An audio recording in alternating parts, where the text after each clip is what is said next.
She was gorgeous. Everyone warned me. I didn't listen. 6 months later, I wasn't just heartbroken, I was bankrupt, isolated, and humiliated. Let's talk about the 7 types of women no man should ever ignore.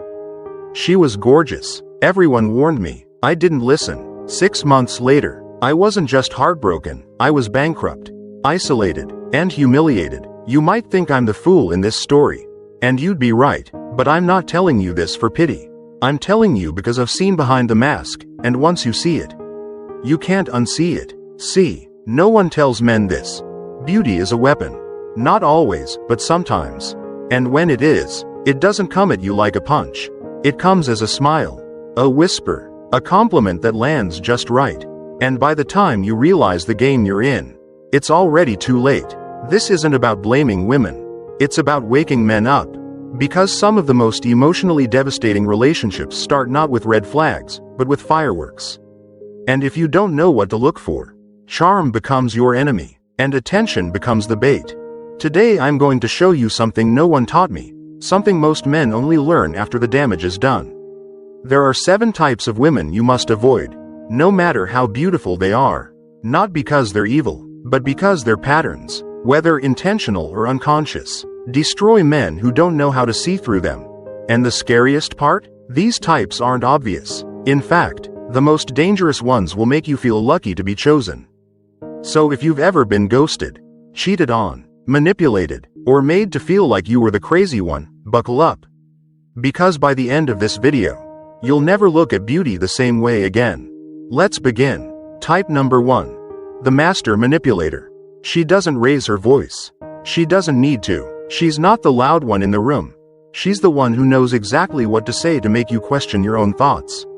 At first, it feels like chemistry. She gets you, finishes your sentences, mirrors your values. But what you think is connection is calibration. She studies your emotional blueprint, not to love you, but to use it. One day she compliments your drive. The next day, she uses it to guilt trip you for working too much.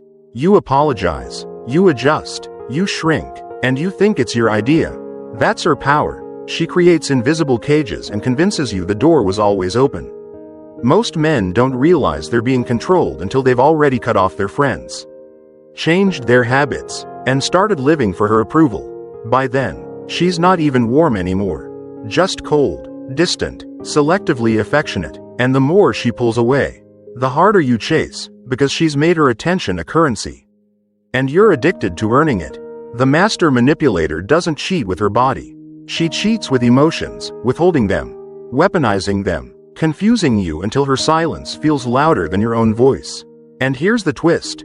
When it all crashes down, she'll say you were too insecure, too clingy, too intense, and because she planted that seed early on, you'll believe it, you'll blame yourself. That's her masterpiece. The Stoic response? Radical clarity. Step back from the story and observe the patterns. Don't chase validation. Don't decode mixed signals, define them. If her love only flows when you submit, that's not love, that's conditioning. And the cure isn't fixing her.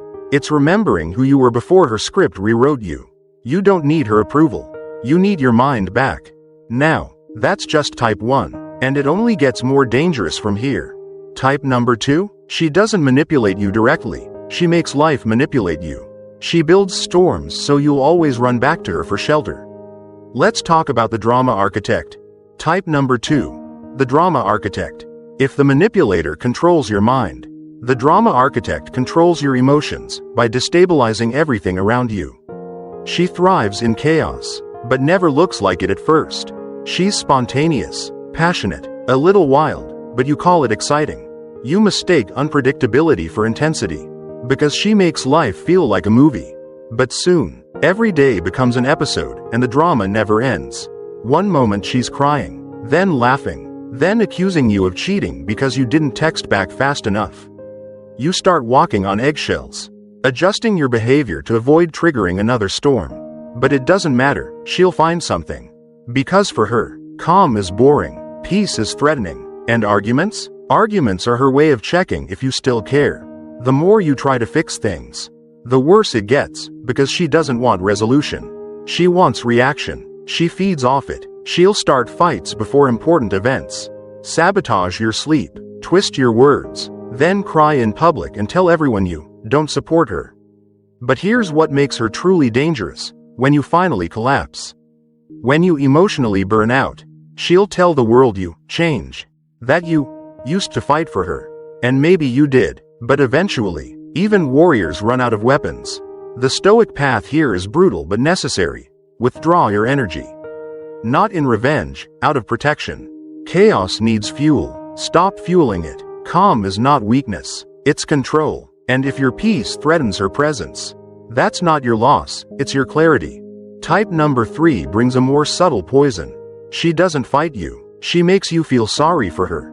She becomes the center of your rescue fantasy and the destroyer of your boundaries.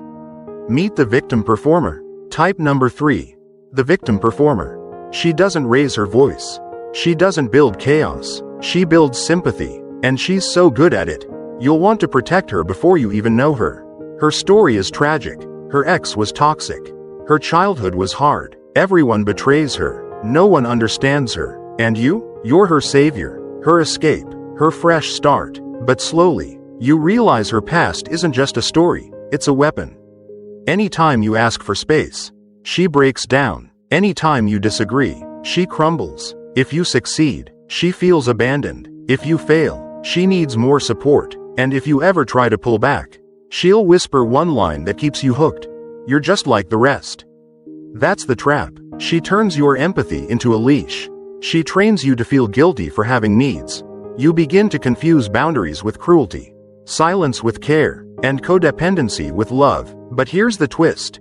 If you ever truly break down, if you hit a wall and need her to support you, she disappears. She doesn't know how to carry pain unless it's her own. She never learned to hold, only to be held. And she expects you to carry both of you forever. The Stoic response? Compassion. Yes, but never at the cost of clarity. Ask yourself, am I helping her grow? Or just enabling her wounds?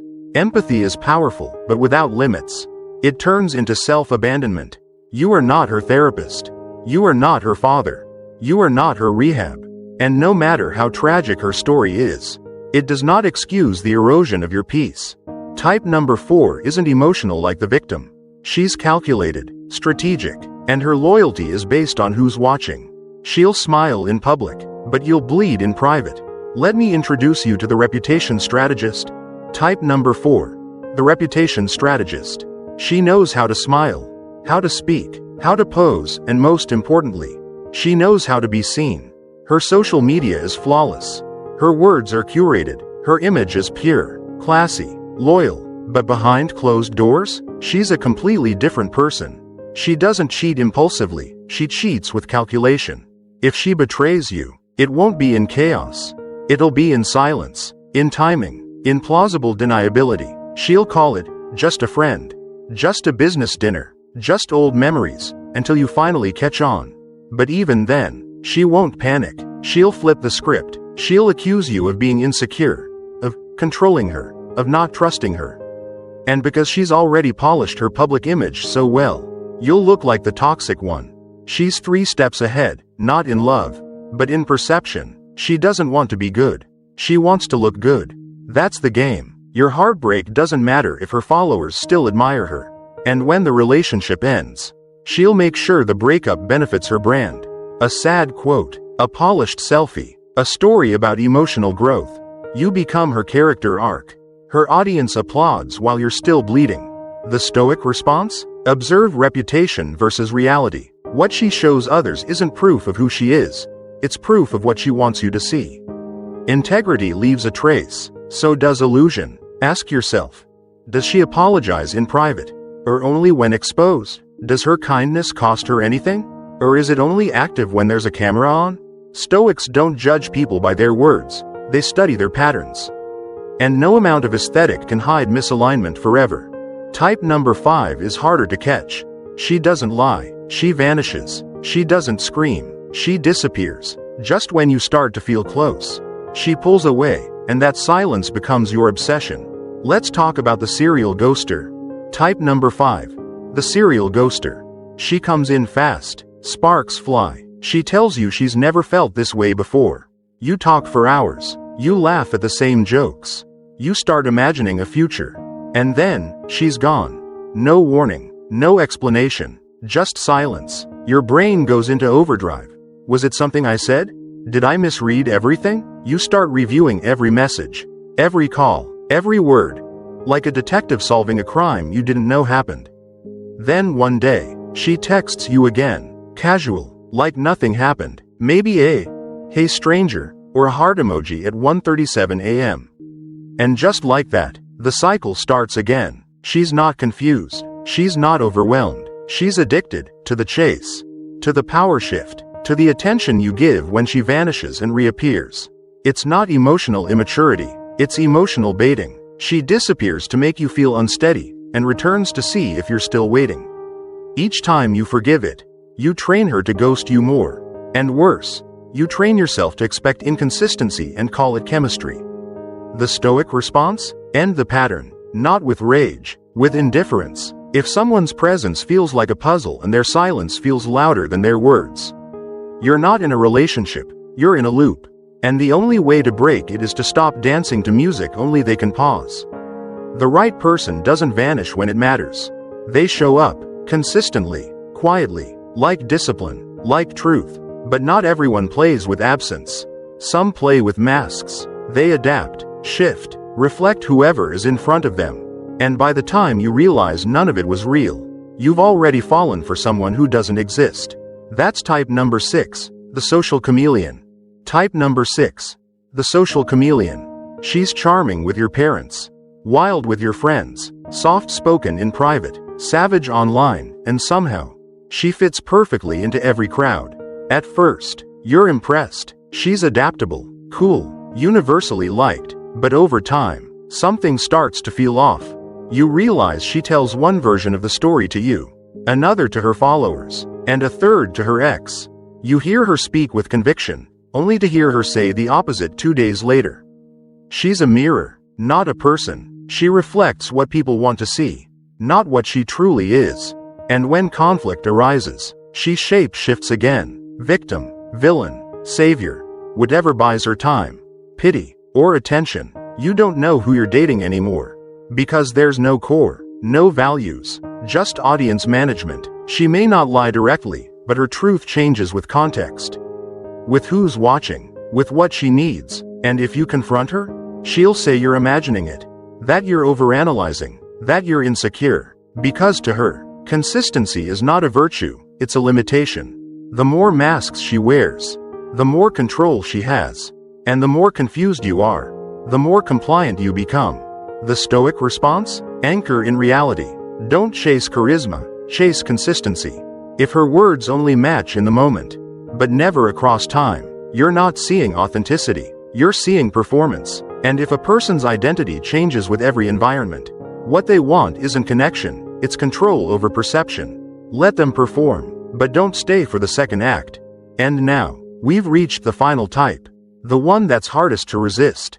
Because she doesn't hide behind chaos, or stories, or silence. She stands in the open, flawless, magnetic, intoxicating. But what she offers is not connection. It's worship. Let's meet type number 7, the Beauty Illusionist. Type number 7, the Beauty Illusionist.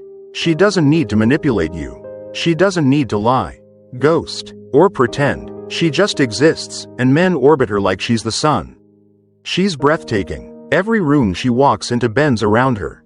She posts one photo and gains thousands of likes. And you feel lucky just to be noticed. At first, it's electrifying. She's elegant, confident, unattainable, but suddenly interested in you. Your ego lights up. You chase harder. You give more. You start adjusting yourself to match her standards. You buy nicer things. You change your habits. You become who you think she'll admire. But here's the trap. There's no emotional depth.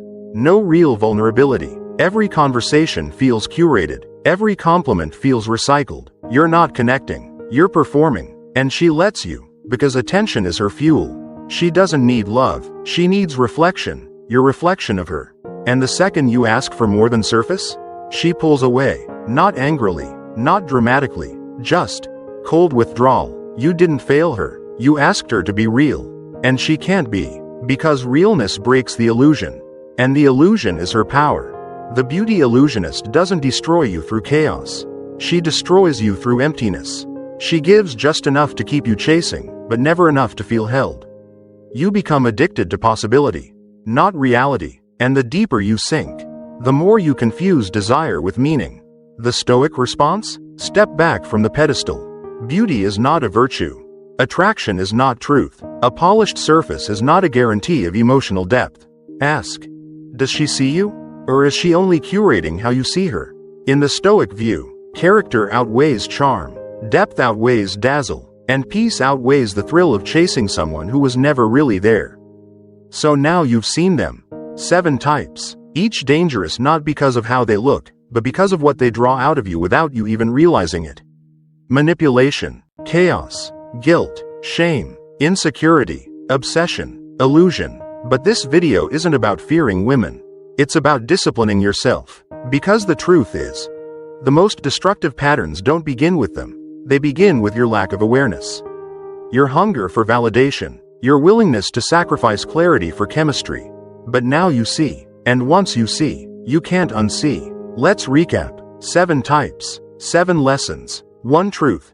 It's not about them, it's about what you allow. Type number 1. The Master Manipulator uses closeness as control. Type number 2. The Drama Architect creates storms to stay relevant. Type number 3. The Victim Performer feeds off your guilt, not your love. Type number 4. The Reputation Strategist cares more about how she looks than who she is. Type number 5. The Serial Ghoster trains you to confuse inconsistency with chemistry. Type number 6. The Social Chameleon has no identity, only mirrors. Type number 7. The Beauty Illusionist gives you fantasy, but never reality. These aren't just toxic women. They're psychological archetypes, emotional systems that play out in plain sight, hidden only by how good they look when they enter the room. But here's the real danger. It's not their charm that hurts you.